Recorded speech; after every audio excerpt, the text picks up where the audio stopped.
ಸಂಕಷ್ಟದಲ್ಲಿರುವ ರೈತನ ಒಂದು ಕುಂದುಕೊರತೆಗಳ ಸಭೆ ಜಿಲ್ಲಾಧಿಕಾರಿಗಳು ಕರಿತೀವಂತೇಳಿ ಇವತ್ತು ಕೇವಲ ಡಿಡಿ ಪುಟ್ ಅವರ ಸಮ್ಮುಖದಲ್ಲಿ ಕಬ್ಬು ಬೆಳೆಗಾರರು ಮತ್ತು ರೈತರು ಕಾರ್ಖಾನೆ ಮಾಲೀಕರ ಒಂದು ಸಭೆ ಕರೆದಿದ್ದಾರೆ. ನಾವು ಖಂಡಿತವಾಗಿ ಜಿಲ್ಲಾಧಿಕಾರಿಗಳ ನೇತೃತ್ವದಲ್ಲೇ ಸಭೆ ಆಗಬೇಕು.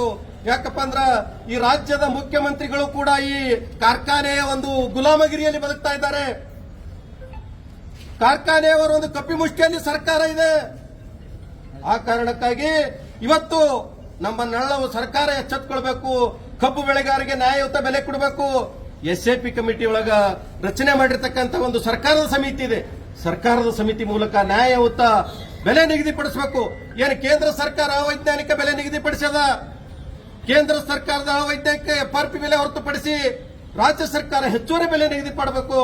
ಯಾಕಂದ್ರೆ ಮಳೆಗಾಲ, ಅತಿವೃಷ್ಟಿ ಮತ್ತು ಬೇಸಿ, ಇದು ಭೀಮಾ ನದಿ ಪ್ರವಾಹ ಕಲಬುರಗಿ ಜಿಲ್ಲೆಯಲ್ಲಿ ರೈತರು ಕಂಗಾಲಾಗ್ಯಾರ.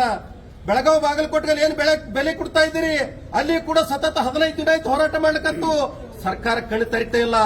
ಕಬ್ಬು ಬೆಳೆಗಾರರನ್ನು ನಿರ್ಲಕ್ಷ್ಯ ಮಾಡ್ತಾ ಇದೆ. ಕಬ್ಬು ಬೆಳೆಗಾರ ನಿರ್ಲಕ್ಷ್ಯ ಮಾಡುವ ಸರ್ಕಾರ ನಮಗೆ ಯಾತಕ್ಕೆ ಬೇಕು? ಒಂದು ಸಕ್ಕರೆ ಸಚಿವಾಲಯ ಯಾತಕ್ಕೆ ಬೇಕು? ಮಂತ್ರಿಗಳ ಯಾತಕ್ಕೆ ಬೇಕು? ಕಬ್ಬು ಬೆಳೆಗಾರರಿಗೆ ಅನ್ಯಾಯ ಆಗತ್ತಾಗ ತಾವೆಲ್ಲ ಅಧಿಕಾರದಲ್ಲಿ ಏನ್ ಪ್ರಯೋಜನ? ದಯವಿಟ್ಟು ತಮಗೆ ಸಾಕಾಗಿದ್ದರೆ, ಕಾರ್ಖಾನೆಯವರ ಗುಲಾಮರಾಗಿದ್ರೆ ನೀವು ಅಧಿಕಾರವನ್ನು ಬಿಟ್ಟು ತ್ಯಜಿಸಿ. ಇಲ್ಲ ಅಂದ್ರೆ ಈ ಭಾಗದಲ್ಲಿ ಕಬ್ಬು ಬೆಳೆಗಾರ ಸಂಕಷ್ಟದಲ್ಲಿದ್ದಾರೆ, ಅವರಿಗೆ ಒಂದು ನ್ಯಾಯಯುತ ಬೆಲೆ ಕೊಡ್ರಿ. ನ್ಯಾಯಯುತ ಬೆಲೆ ಕೊಡ್ರಿ. ಯಾಕಂದ್ರೆ 3,500 ರೂಪಾಯಿ ಆದ್ರೂ ನಮಗೆ ಬೆಲೆ ಬೇಕು. ಯಾಕಂದ್ರೆ ನಾವು ಒಂದು ಟನ್ ಕಬ್ಬು ಬೆಳಿಲಿಕ್ಕೆ 3,500 ರೂಪಾಯಿ ಖರ್ಚಾಗುತ್ತೆ ಅಂತ ಸರ್ಕಾರಕ್ಕೆ ವರದಿ ಕೊಟ್ರ.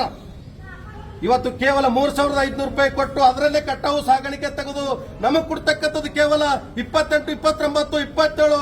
ಇದು ಯಾವ ಮಾನದಂಡ ಅಲ್ಲ. ಸರಿಯಾದ ಮಾನದಂಡದ ಮೇಲೆ ಬೆಲೆ ನಿಗದಿಪಡಿಸಬೇಕು.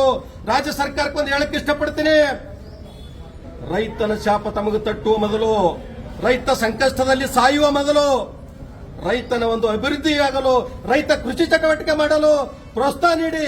ಯಾಕೆ ಅತಿವೃಷ್ಟಿ ಮಾನದಂಡ ಹೆಚ್ಚಿಗೆ ಮಾಡಿ, ಅತಿವೃಷ್ಟಿ ಮಾನದಂಡ ಹೆಚ್ಚುವರಿ ಮಾಡಬೇಕು. ಯಾಕಂದ್ರೆ 10 ವರ್ಷದ ಮೇಲೆ ಇರ್ತಕ್ಕಂಥ ಮಾನದಂಡ ಇವತ್ತು ಕೊಡ್ತಾ ಇದ್ದೀರಿ. ಹಿಂದೆ 8,500 ರೂಪಾಯಿ ಇತ್ತು, ಅದೇ ಮಾನದಂಡ ಈಗ ಕೊಡ್ತಾ ಇದ್ದೀರಿ. 1 ಎಕರೆಗೆ ನಮಗೆ 8,500 ಕೊಟ್ಟರೆ ಸಾಲಲ್ಲ. 1 ಚೀಲ ಡಿಎಪಿ ಬೆಲೆ 2,000 ರೂಪಾಯಿ ಆಗ್ತಾ ಇದೆ. 1,750 ರೂಪಾಯಿ ದಾಸವಿಸ್ ಕೊಡ್ತಾ ಇದ್ದೀವಿ. ಇವತ್ತು ಹತ್ತಿ ಬೀಜ, ಇವತ್ತು ರೈತನ ಶ್ರಮ ಇವತ್ತೆಲ್ಲ ವೇಸ್ಟ್ ಆಗಿ ಹೋಗಿದೆ ಭೀಮಾ ನದಿಯಲ್ಲಿ ಮುಳುಗಿ. ತಾವು ದಯವಿಟ್ಟು ಎಚ್ಚೆತ್ತುಕೊಂಡು ಸರಿಯಾದ ಮಾನದಂಡದ ಮೇಲೆ ಅತಿವೃಷ್ಟಿ ಪರಿಹಾರ ಕೊಡ್ರಿ. ಕಬ್ಬಿಗೆ ಒಂದು ಹೆಚ್ಚುವರಿ ಬೆಲೆ ನಿಗದಿಪಡಿಸ್ರಿ ಅಂತಕ್ಕಂಥದ್ದು ಇವತ್ತು ಜಿಲ್ಲಾಡಳಿತ ಗಮನಕ್ಕೆ ತರ್ತಾ ಇದ್ದೀವಿ. ಜಿಲ್ಲಾಧಿಕಾರಿಗಳು ಕೂಡ ಎಚ್ಚೆತ್ತುಕೊಳ್ಬೇಕು. ಜಿಲ್ಲಾಧಿಕಾರಿಗಳು ರೈತರ ಬಗ್ಗೆ ನೆಗ್ಲೆಕ್ಟ್ ಮಾಡಬಾರ್ದು. ಕಾರ್ಖಾನೆಯವರು ಹಿಡಿಯಲ್ಲಿ ಇರಬೇಡ್ರಿ, ಕಾರ್ಖಾನೆಯವರ ಕಪಿಮುಷ್ಟಿಯಲ್ಲಿ ಇರಬೇಡ್ರಿ. ದಯವಿಟ್ಟು ರೈತರ ಪರವಾಗಿ ಕೆಲಸ ಮಾಡ್ರಿ ಅಂತಕ್ಕಂಥದ್ದು ಇವತ್ತು ನಾನು ವಿನಂತಿಸಿಕೊಳ್ತೀನಿ.